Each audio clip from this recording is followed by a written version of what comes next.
El kirchnerismo sí, durante el primer tiempo tuvo como el olfato político de ir viendo un fenómeno que iba ocurriendo, y es que iba entrando una masa de votantes nuevos y de militancia que no tenía un lugar de identificación política.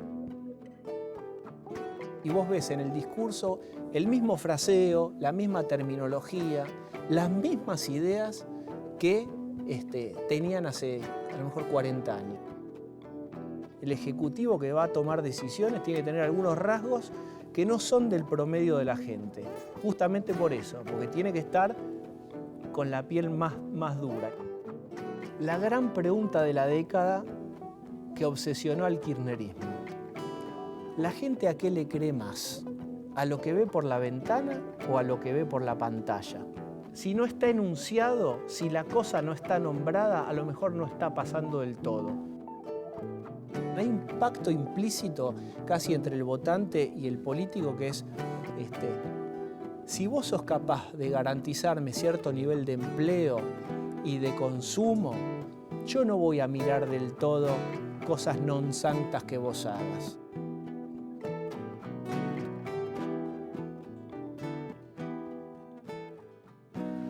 Hola, bienvenidos.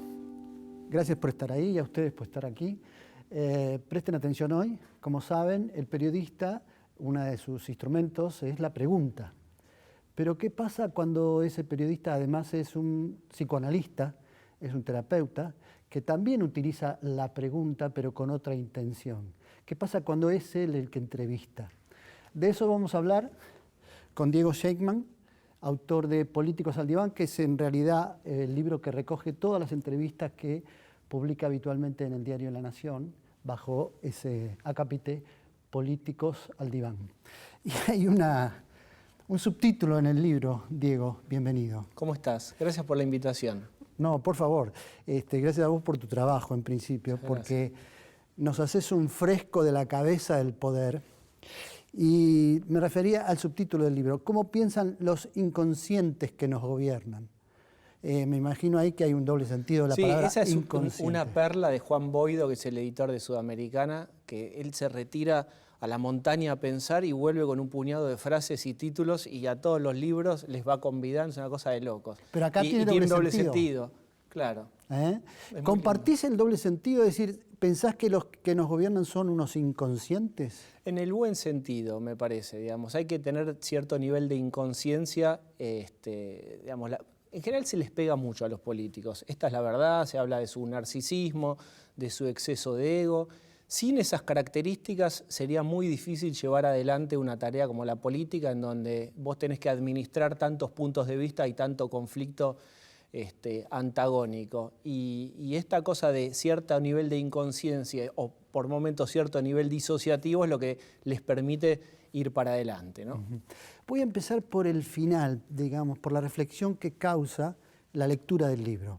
Es decir, Políticos al Diván, aquí debe haber más de 30 entrevistas, de entre 70 que tuviste que seleccionar en cuanto tuviste que compilar el libro, pero ya llevas como 200, me decías. Sí, o más. Entonces, el tiempo pasa para todos, me doy cuenta, un montón. No, pero me hago esta imagen, ¿no? Cada una de estas entrevistas es un fragmento de un gran rompecabezas con el que se podría hacer una imagen de la cabeza del poder, ¿no? Es decir, esa gran cabeza del poder está compuesta por pequeñas cabecitas que son los políticos que hay del partido oficial, del gobierno, de la oposición, hay sindicalistas, digamos, gente que lo que llamamos del poder, banqueros. Entonces, en esa representación que hacemos, la cabeza del poder, ¿qué impresión te causa cuando la ves completa? Cuando ves el fresco completo, decir, bueno, estos son los tipos que nos gobiernan desde hace 30 años.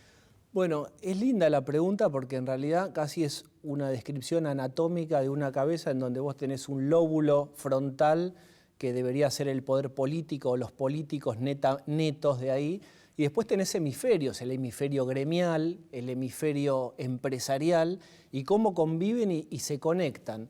Y hay un montón de conclusiones que se pueden desprender del libro, desde las características comunes, por ejemplo, de los sindicalistas, o cómo ellos viven el poder, o cómo son por ahí más abiertos que el promedio o que los políticos, porque tienen menos miedo, porque Digamos, en general, los popes, los gremialistas más importantes que fueron entrevistados ahí están hace muchísimos años, no se sienten en riesgo, entonces hacen declaraciones más fuertes. Por otro lado están los empresarios, digamos, cuanto más poder tienen en líneas generales, yo digo que hay una pirámide, Carlos, digamos, el que está arriba en el vértice de la pirámide es el más lindo para entrevistar porque es el que se siente menos vigilado y más libre. Los que están inmediatamente abajo son un poco los custodios de quien está en la cúspide y en general tienen esta característica, que cuando vos hablas con ellos, en realidad no te están hablando a vos como entrevistador, le están hablando a la presidenta o al jefe de su partido, entonces están demasiado pendientes de muchos pares de ojos y eso achata muchísimo las respuestas, ¿no? Hay un ejemplo a propósito de eso. El banquero Jorge Brito, sí, que vos señalás en la introducción de la entrevista, que te sorprende que el tipo esté solo en su amplio despacho, un tipo tan poderoso, cuando has entrevistado antes a gente de menor nivel de autoridad, de poder, que de pronto viene rodeado de 4 asesores, que los 4 asesores te graban a vos, se fijan a ver qué preguntás, qué no preguntás, y en cambio el tipo, un Jorge Brito banquero tan poderoso, solo y sin problemas para responder lo que sea.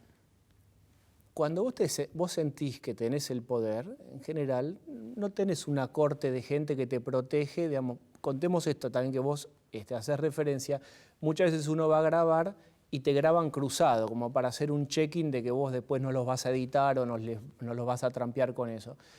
Brito, que es el dueño del banco privado más grande de Argentina, digamos, amado, odiado por el kirchnerismo, amado en el primer tiempo, después acusado de hacer de todo, un tipo muy poderoso, eso es lindo, digamos, vos lo ves entrar, un tipo alto, yo creo que le divertía la situación, lo hicimos acostar ahí en su Chesterfield 4 cuerpos que tiene en su despacho, y el tipo se divertía muchísimo con la irreverencia del modelo de nota. Mariana Araujo es la fotógrafa, que yo siempre digo que ella ha sido domadora en otra vida y ha manejado orcas y grandes bestias, y con esta enorme bestia poderosa la hizo así y la acomodó y yo le puse el micrófono aquí en el pecho y fue 1 hora 20 de hablar con uno de los tipos más poderosos de Argentina y lo que vos decís, digamos, el tipo libre, completamente libre. ¿Y cómo preparás vos tus entrevistas? Digamos, un periodista en general, se lo explico también a los chicos, en general, primero se informa sobre el entrevistado, después lo relaciona con la actualidad y además va tratando de encontrar las preguntas que den respuesta a sus acciones, a sus decisiones, a sus políticas. Pero ¿cómo prepara un psicoanalista en este caso? Digamos, porque además vos sos periodista, no reciente, sino con trayectoria también, pero además sos un psicoanalista de nota, diría, que trabajaste en muchas instituciones. Sí, trabajo, de hecho. Tenés de verdad pacientes actualmente. ¿Cómo relaciona, cuál es la diferencia entre la pregunta de un periodista y la de un psicoanalista? Mira, cuando investigo datos, investigo biografías, googleo, leo muchísimo y ahí sí que le meto una mirada, digamos, desde la psicología, pues yo ahí pienso, digo, ¿cuál es el conflicto para este tipo, digamos? En su trama, en su vida ya no personal, en su vida política, ¿cuál es el punto de dolor? Si esto fuera una terapia real, que por supuesto, Carlos, no lo es, claro, pero si fuera real, ¿cuál sería el padecimiento? Pero y sobre eso voy manejándome en la entrevista, por supuesto, no de entrada, porque digamos, si nos sentamos acá, lo primero que pasa, ustedes piensen que es, todos los mecanismos de defensa están activados, hay un grabador, hay un fotógrafo, hay un paraguas que va tirando flashes. Cuando pasa este primer momento de mecanismos defensivos o las alertas en lo más alto, uno se va metiendo despacito a recorrer los caminos más chiquititos, ¿no? Que conducen, si vos querés, a los miedos, a los sufrimientos, a qué pasaría en tal escenario con él, y ahí se dan las mejores respuestas. Y eso sí está como muy tomado de la sesión de terapia. Vos lo llamás primera sesión. Sí. A la entrevista, al encuentro. En una primera sesión uno supone que un psicoanalista escucha. Viene el paciente y es la primera sesión, no lo conoces y querés saber a qué viene, qué le pasa, qué siente, qué es lo que lo trae, ¿no? para qué necesita ayuda o sobre qué necesita hablar. En el caso de un periodista, no, el periodista tiene la obligación de ser el primero en preguntar. Fue uno el que fue a la sesión con el entrevistado a decir, mire, quiero saber sobre esto. Pero es totalmente correcto lo que vos decís. Pero no hay que dejarse enamorar por la hoja de ruta con la que uno llega, porque pueden aparecer sorpresas y muchas veces han pasado cosas hermosas. Una entrevista a De Mendiguren, en ese momento él estaba dentro de la Unión Industrial y la presidía, y yo llego y prendo el grabador y el tipo me empieza a hablar del 2001 y de la catástrofe, y de una nota que le habían hecho en 2001, y yo simplemente le digo, De Mendiguren, le hago una consulta. ¿Por qué cree que usted me está hablando de esto? Y lo que aparecía, esto fue creo en 2013, fue que él, en ese momento estaba más complicada la economía, su asociación mental o sus miedos, digamos, en relación con lo que había pasado en 2001 y su participación en 2001, que había sido traumático, digamos, cuando Duhalde lo llama para consultarlo. Es decir, también hay que dejarse a veces sorprender con lo que el entrevistado trae. Si vos venís a implantarle tu cuestionario, por ahí te vas a perder de una riqueza que tiene que ver con cuáles son las emociones a flor de piel que el tipo o la entrevistada te puede traer. Entonces yo hago las dos cosas. Traigo, pero escucho también. Jugá vos primero, a ver para dónde vas. Y yo después te sigo.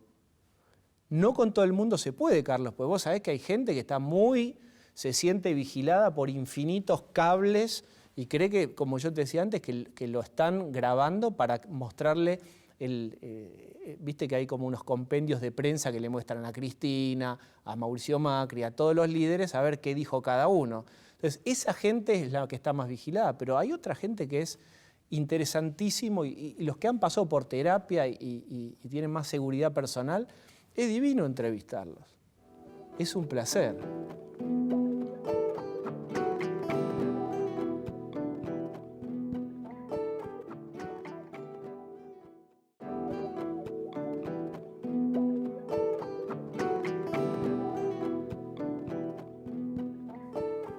Diego, en una sesión de terapia, según lo que sabemos, se escucha más de lo que el psicoanalista escucha más.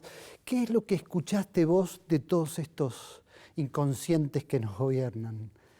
Si te quedara como una síntesis o una serie de puntos en común que vos decís, ¿qué te dijeron los silencios? No lo que está escrito en el libro Políticos en el Diván, no las respuestas. ¿Qué te dijeron los silencios? ¿Qué te transmitieron?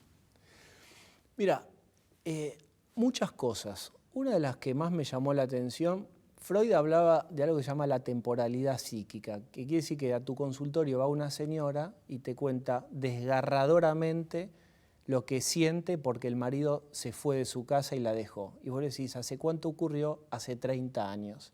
Quiere decir que la vivencia emocional que la señora o tu paciente tiene, a pesar de las agujas del reloj, en su corazón o en su registro emocional, tiene el mismo tenor. Lo que yo me encontré, una de las cuestiones que me llamaron la atención, sobre todo apelando a los años 70, tan conflictivos y demás, es que ahí, para muchos de los dirigentes que hoy nos gobiernan, esos 30 años o más no pasaron. Piensan y viven y lo vivencian tal cual ocurrió en aquel momento. Y vos ves en el discurso el mismo fraseo, la misma terminología, las mismas ideas que tenían hace a lo mejor 40 años. Fíjate, eso es muy impresionante, que el paso del tiempo no los modifica. Es muy impresionante a veces hasta les da pudor contarte que piensan eso, porque ellos tienen el registro de que no cambiaron.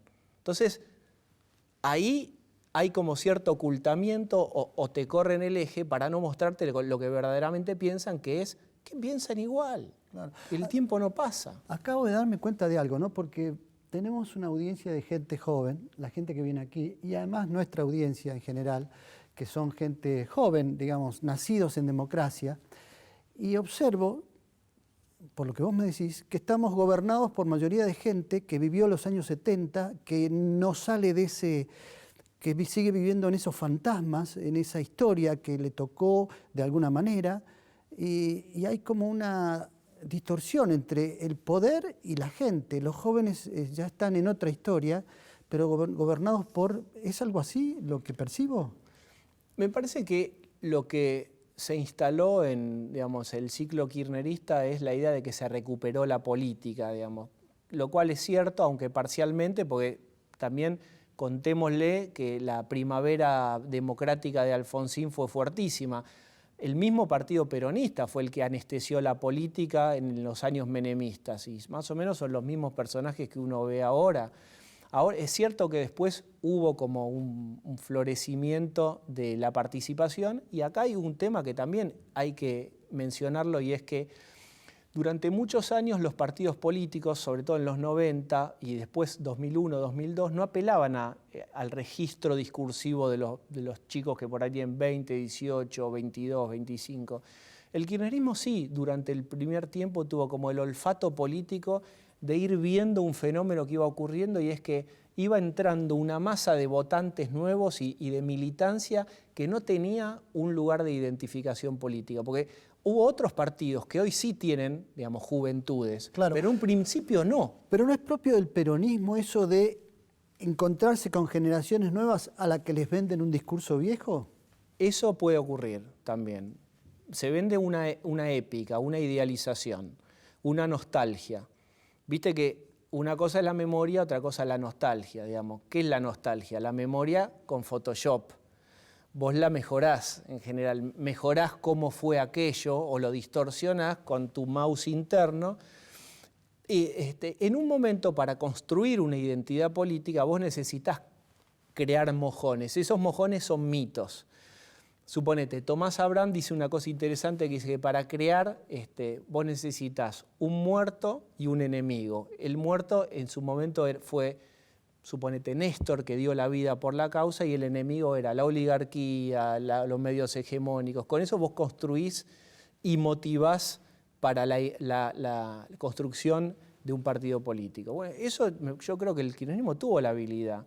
Y tiene una empatía muy fuerte en los jóvenes, porque es un momento clave el de la adolescencia y la juventud, en donde vos vas construyendo tu personalidad. Y hay cosas que son absolutamente convocantes de la política. Y yo creo ahí sí que fue un acierto al principio del gobierno convocar a los jóvenes y primeriar a otras fuerzas políticas. Después me parece que, suponete, el PRO se agilizó y lo hizo. El socialismo también vitalizó a la juventud, pero hubo todo un primer momento en donde tuvo la viveza, en vez del kirchnerismo, de hablarle a los jóvenes que estaban en ese momento de transición de su identidad y decirles: acá están invitados, tienen un lugar, y esta es una historia que ustedes pueden leer y en donde se pueden identificar, porque ustedes van a tener un rol clave acá, empoderar a la juventud. Bueno, eso es un concepto que, desde el punto de vista de la estrategia política, fue un acierto.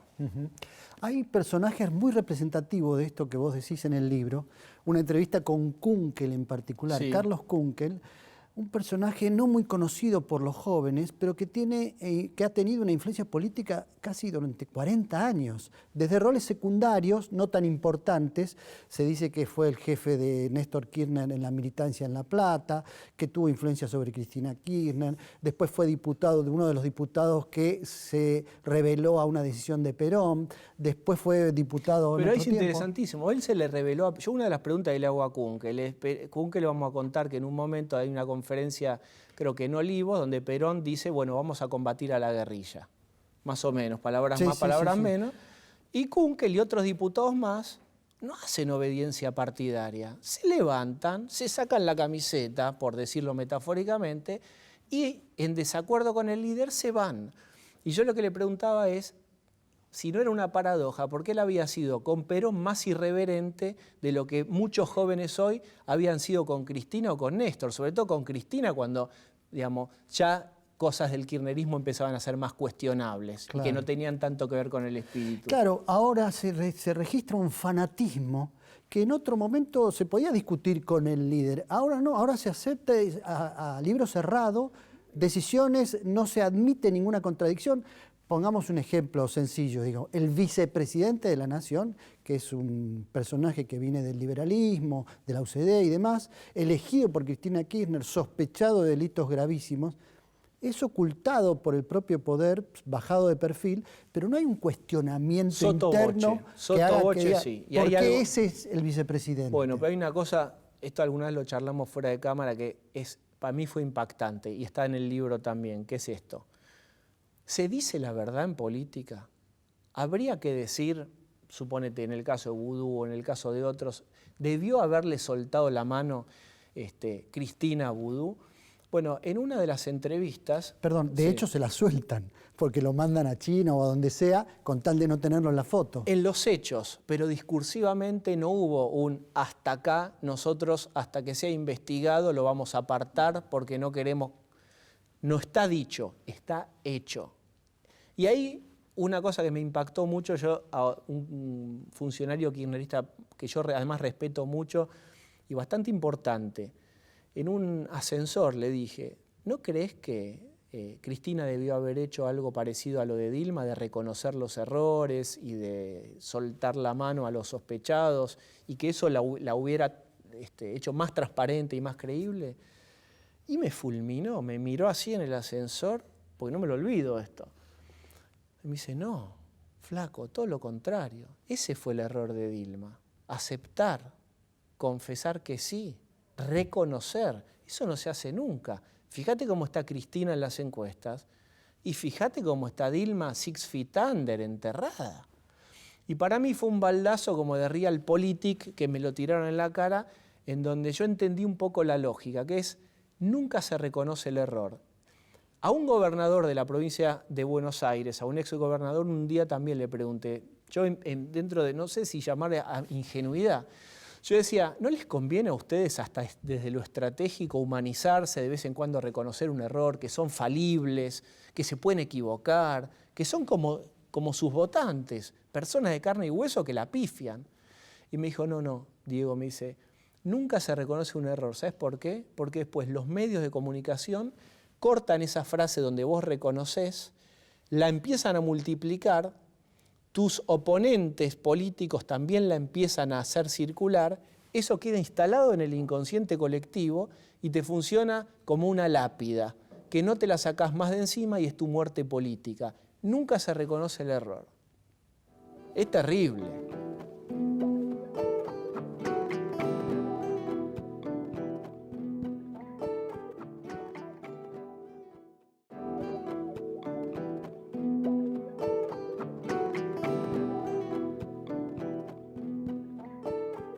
Adelante, por favor. Mencionaste que los políticos tienen que ser egocéntricos, narcisistas para sobrellevar muchos de los embates de su vida precisamente política. Yo te quería preguntar, ¿algún ejemplo de esos embates en los que ser egocéntrico, narcisista les ayuda? Sí, les ayuda, porque es muy difícil, digamos, sobre todo en las funciones ejecutivas, cuando vos tomas decisiones, generar el consenso, digamos, unívoco de todo el mundo. En general vas a recibir críticas fuertísimas, seguramente incluso de tu propia familia. Entonces, tener algunos rasgos que en general son adjetivos como mal vistos, porque digamos, si yo digo egocéntrico, narcisístico, hasta, y acá es polémico lo que voy a decir, hasta ligeros rasgos psicopáticos de cierta disociación, cierta emocionalización, como el cirujano, como el piloto de avión, son necesarios en los líderes políticos, no en el diputado más raso. El ejecutivo que va a tomar decisiones tiene que tener algunos rasgos que no son del promedio de la gente, justamente por eso, porque tiene que estar con la piel más dura, y la piel más dura es esta condición psicológica y emocional más fuerte. Por favor. Entrevistaste a decenas y decenas de los personajes más poderosos del país y quizás viviendo en el país del mundo. Personas que están súper blindadas ante preguntas de periodistas. En tu formación como psicólogo, ¿crees que le pudiste sacar algo a alguno de todos estos personajes que como periodista no podrías haberlo hecho? Está buenísima la pregunta, porque me obligás a quedar bien con alguno de los dos gremios, digamos. Yo te diría esto, lo primero es, el tipo que no quiere hablar, no habla. Es el catenacho italiano que vos vas, de psicólogo, de albañil, de cirujano disfrazado, el tipo que no quiere hablar y que cree que va a armar una nota que es una publinota, a ese tipo no le sacás nada. Ahora, el tipo que de verdad quiere armar una entrevista, que una entrevista es una suerte de puente, de diálogo, de co-construcción, porque eso es una entrevista. Psicológica o periodística es lo mismo, digamos, sacarnos mutuamente lo mejor. El entrevistado me mejora como entrevistador y viceversa. Ahí yo te diría que se alternan, digamos, porque vos tenés que tener un conocimiento desde el punto de vista periodístico de la cuestión política, y sí te diría ahí que como psicólogo a lo mejor uno tiene el entrenamiento como de pedir una repregunta más. ¿Por qué? Porque vos vas como si fueran las cámaras haciendo un zoom, ¿no? Hasta llegar a la síntesis. La síntesis es la idea madre como el resorte que dispara un montón de otros pensamientos y de acciones. ¿Cuál es el núcleo del pensamiento? Que en general es un textito, una frase, que es ellos son antipatrias, esta es la única forma de ganar.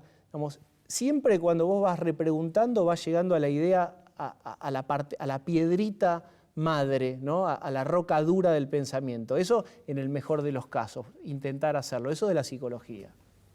Por favor. En algunos momentos te mencionaron que el político no tenía que admitir los errores.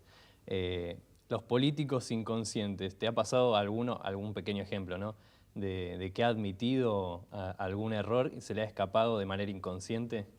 Sí, pasó de diferente naturaleza. Hay algunas declaraciones que le generaron problemas a algunos de los entrevistados.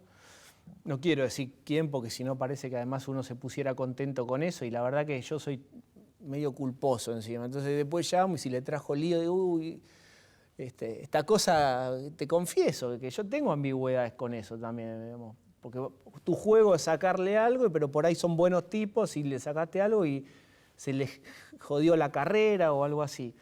Y hay otra clase de errores que son algunos lapsus, es decir, algunos fallidos, algún par pesados, y les cuento que, digamos, yo ahí hice concesiones, porque cuando yo repregunté sobre el fallido, viendo lo que habían dicho, se angustiaron muchísimo y me dijeron, por favor, te pido que esto lo saques, esto me haría mucho mal a mi carrera, y la verdad que uno no es, digamos, no estoy juzgando crímenes de la dictadura y por encanar gente.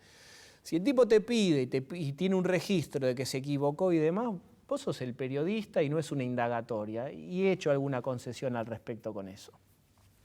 Adelante. ¿Por qué crees entonces que les cuesta tanto aceptar esos errores y llevarlos también quizás a admitirlos y poder solucionarlos?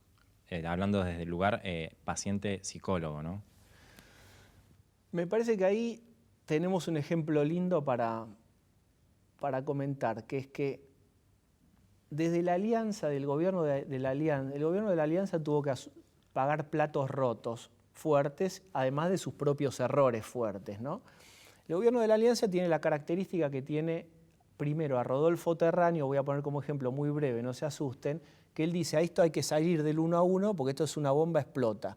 Y en el partido dicen, che, si vos decís que hay que salir del 1 a 1 no nos vota nadie, y menos si somos radicales que venimos con el estigma de que no sabemos manejar la economía. No, pues yo quiero salir a decir, él estaba jugándose la interna contra de la Rúa, quién era de los dos el candidato a presidente para enfrentar a Menem. Bueno, gana la postura de que no digamos la verdad. La verdad era que iba a explotar. Bueno, efectivamente explotó. Ejemplo 1 de, ven que no hay que decir la verdad. Ejemplo número 2, López Murphy asume y rápidamente dice que hay que hacer unos recortes fuertísimos. Los dice con su corbata por cadena nacional, mirando a cámara así. En 15 días tuvo que renunciar. ¿Por qué? Y acá viene un fenómeno psicológico interesante, que parece ser que la gente nos pasa, la gente somos todos nosotros, una cosa es la acción del ajuste o del recorte y otra cosa es la enunciación. Pareciera ser que toleramos más la acción que nos recorten a que encima que nos recorten nos lo digan por televisión. ¿Por qué? Porque nos invalida un mecanismo muy usado en general, que es la negación. Digamos, si no está enunciado, si la cosa no está nombrada, a lo mejor no está pasando del todo. Las facturas de gas ya están viniendo hoy día recargadas. pero nadie dice que hay un ajuste. Está ocurriendo el ajuste. Si ese ajuste estuviera refrendado por una comunicación oficial, sería un escándalo. Ahí hay un tango que bailamos de a dos, entre los votantes o los ciudadanos y a quienes elegimos, en donde no quiero saber tanto de esto. Hacelo, pero no me lo digas. Terrible, pero es así. Siguiente, por favor. ¿Vos crees que todos los políticos corruptos tienen como una cierta graduación como psicópata por todas sus acciones, ¿no? Frente a las poblaciones necesitadas, por todos sus actos, digamos? Vos sabés que eso está estudiado en psicología, en los experimentos en donde se muestra que cuando hay una cadena de responsabilidad, donde cada uno tiene una partecita, la percepción de responsabilidad de la corrupción se va licuando. Entonces, en general, el mecanismo de defensa psicológico en la corrupción es, este es un sistema, yo soy un eslabón de este sistema, yo no puedo cambiar esta realidad, lo único que puedo hacer es estar acá, no es mi responsabilidad. Este es como el argumento o el truco mental que permite a lo mejor formar parte de hechos de corrupción. La naturalización de la corrupción es eso. Vamos, hoy hay casi un eslogan que se dice, vos hablás con con algunos kirchneristas fervientes y te dicen, pero en todos lados hay corrupción, es un fenómeno universal, es un fenómeno del capitalismo, donde hay circulación de dinero, en general hay corrupción, como naturalizando ese ejemplo. Y eso tiene que ver también con estos rasgos más disociativos, ¿no? que vos decís. Después tendríamos que definir qué es un psicópata, diferenciarlo del criminal. Es más complejo, espero haberte contestado mínimamente. ¿Cuál es el mensaje que le da a todos los futuros periodistas de este país y de los otros países que vienen en camino? Bueno, mira, yo en tercer año del colegio tuve una profesora que era la profesora Meyer de literatura y parezco un nostálgico. Pero voy a contar una cosa. En una de las charlas, así, imagínate unos cuantos años, le preguntaba, pero no hay, profe, no hay muchos abogados, muchos médicos, y ella dijo una cosa que es súper sencilla y muy contundente. Dijo, siempre hay lugar para un buen médico más. Y yo creo lo mismo, digamos. Siempre hay lugar para un buen periodista más. Y que no se dejen conmover con la idea de que el periodismo está bastardeado, este eslogan del fin del periodismo que circula. Es una profesión que es apasionante. Yo les digo que los niveles de disfrute que uno tiene haciendo esto que ama no tienen comparación. Entonces, no se dejen envolver por la atmósfera de la pelea política y demás, más allá de la posición política que tengan. Siguiente, por favor. ¿Cuál fue la entrevista que más te gustó hacer? ¿Con qué político? Hubo muchas. Yo me repito un poco cuando cuento la de Oscar Lezcano, que era un dirigente de Luz y Fuerza, un gremio muy fuerte, y él uno de los gordos de la CGT, pues el tipo ya tenía 80 años, sabía que nadie lo iba a desatornillar de su lugar, estaba completamente de vuelta, y esa es la gente que está a punto caramelo para ser entrevistada. El tipo que ya perdió los miedos, perdió las inhibiciones y te cuenta realmente cómo fue. Y fue buenísimo porque el tipo contó cómo fue la relación con Menem durante las privatizaciones, que hubo que echar un montón de gente y yo le cuestionaba el rol de él y si había defendido demasiado lo suficiente a sus afiliados, y él decía que sí, pero parecía que no, y en un momento trajo un póster de una tapa encuadrada de página 12 diciendo, con una crítica de él a Menem, y yo le digo, pero Oscar, ¿usted se da cuenta? Le digo, ¿para qué me muestra eso? Sí, yo te lo muestro. Le digo, ¿se da cuenta? Me lo muestra como si fuera un certificado de que usted fue un poquitito opositor. Se ve que a eso al tipo le pesa. Esas son las cosas lindas de la psicología. El tipo manda a traer con un empleado de él para refrendar que él fue opositor. Ese lo disfruté mucho, pero muchísimas hay que disfruté. Por favor. Se dice que volvió a la sobremesa la política, ¿no? Hablar de política y en el inconsciente colectivo. Ahora, ¿hablamos de política o hablamos de lo que nos dicen los medios sobre la política? La gran pregunta de la década que obsesionó al kirchnerismo. ¿La gente a qué le cree más? ¿A lo que ve por la ventana o a lo que ve por la pantalla? Esa pregunta simple fue el debate de la influencia de los medios en la cabeza de las personas. Cuando vos, y ahí está en el libro en varias entrevistas, yo he preguntado incluso a Ernesto Laclau, que fue uno de los que conceptualizaron el populismo y lo vaciaron de esta adjetivación negativa de que es ser populista, digamos, fue un marco teórico, una referencia teórica fuerte. Y yo le dije, Ernesto, ¿vos creés que la gente le cree más a la ventana o a la pantalla? Que es como decirle, la ventana es lo que vos mismo ves con tus ojos, no lo de los medios o a los medios. Y él tenía la idea de que era fuertísima la influencia de los medios, casi desmintiendo la mirada personal. Es un debate. Yo creo que no sé si yo te puedo resolver. Yo tengo la idea de que la gente termina votando con los ojos, y los ojos son los ojos del bolsillo. Yo soy convencido de que la economía es la que termina definiendo, y eso te lo marca la ventana, no la pantalla.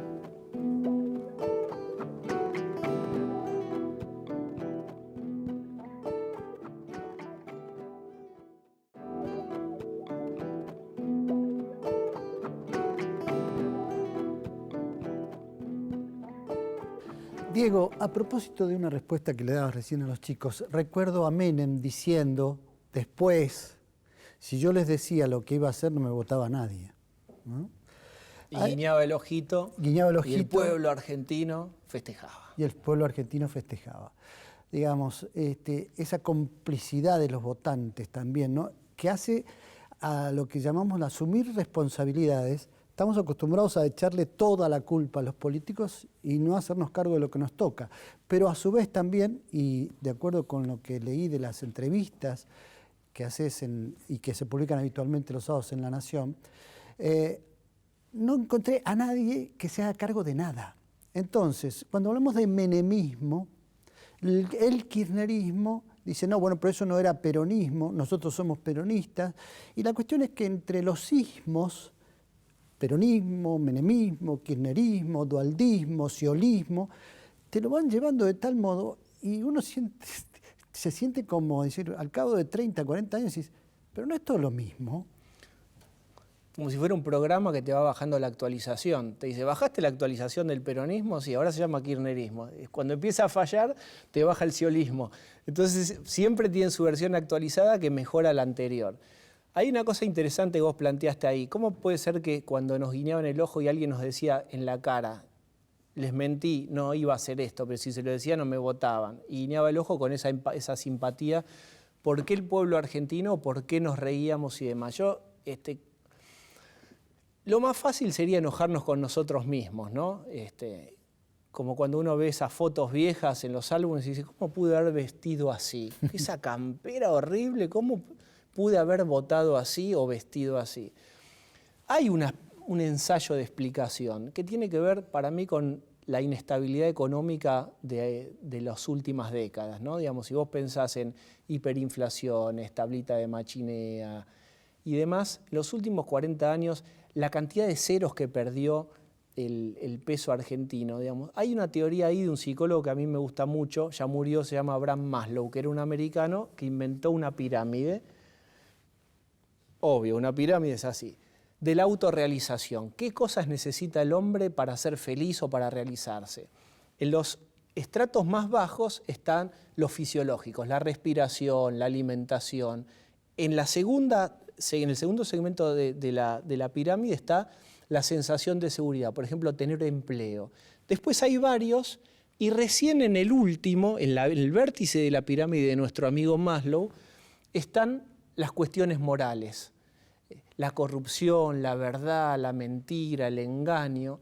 Entonces yo, tomé la pirámide de Maslow y hice la hipótesis humildemente de pensar que en realidad el drama de la Argentina es que en los últimos 40 años, o más si vos querés llevarlo para atrás, la inestabilidad económica hizo que no pudiéramos pasar de estos dos primeros segmentos básicos de esta pirámide, que son tener un empleo, tener para alimentarnos. Acordate además de la crisis de 2001. Vivir tranquilo. Vivir más o menos tranquilo. Alguien que te asegura los dos primeros estratos de la pirámide de Maslow nos da la pauta de que más o menos se puede vivir. Por lo tanto, este vértice que nos habla del bien y el mal, si son honestos, si la corrupción, es casi una sofisticación que muy pocas veces alcanzamos a considerar.